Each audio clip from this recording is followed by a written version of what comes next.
They're highly effective, and if we keep doing this, we will be able to keep things such as restaurants and bars open.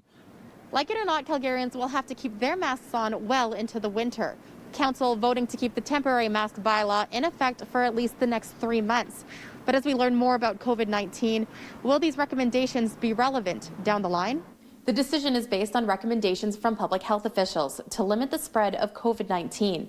On Monday, Council voted 11-3 in favor extending the face covering bylaw until at least December 14th.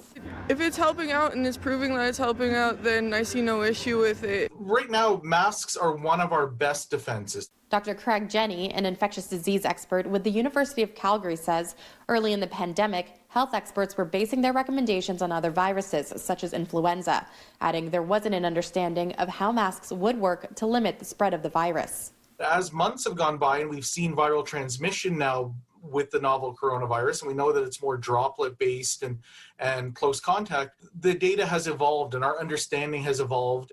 While not all agree with wearing a mask, a recent study by the city shows most Calgarians are fine with it.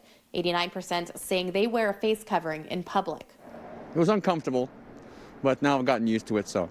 Studies that have looked at the role of masks have shown that even simple masks can reduce droplet and transmission by more than 6-fold. In a release, the city says the bylaw could be lifted if the number of infections are at a sufficiently low level, an effective vaccine has been found, or if there's a sudden reversal in the medical advice that face coverings are no longer beneficial to mitigate the spread of COVID-19.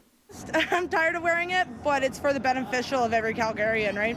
If it does get back up to 300-400 cases a day, the risk to introducing it into a long-term care facility, the burden of housing patients and treating patients becomes too great, and we will sort of have no choice but to bring in more restrictive activities in the community.